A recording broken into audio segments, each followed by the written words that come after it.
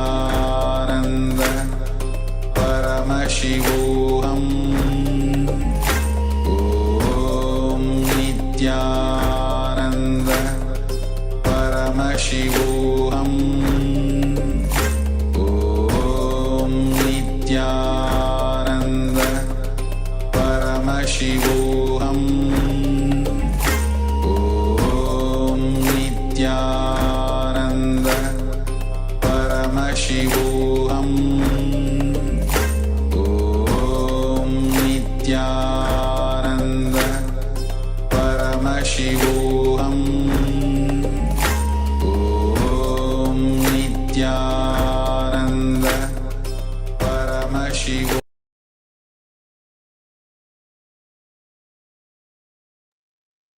Now you can relax.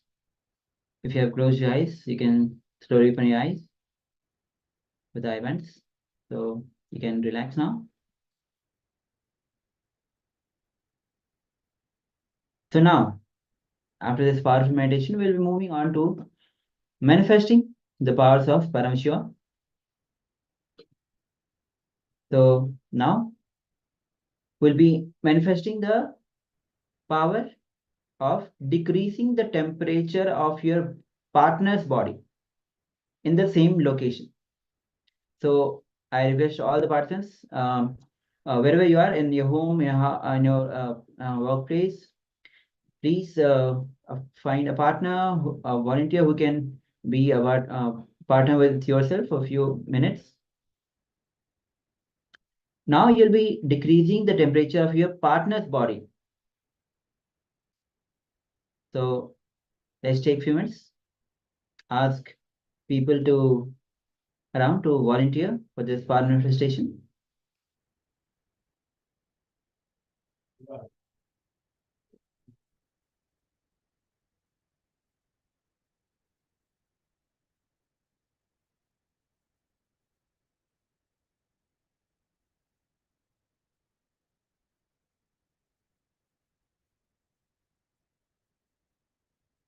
Now,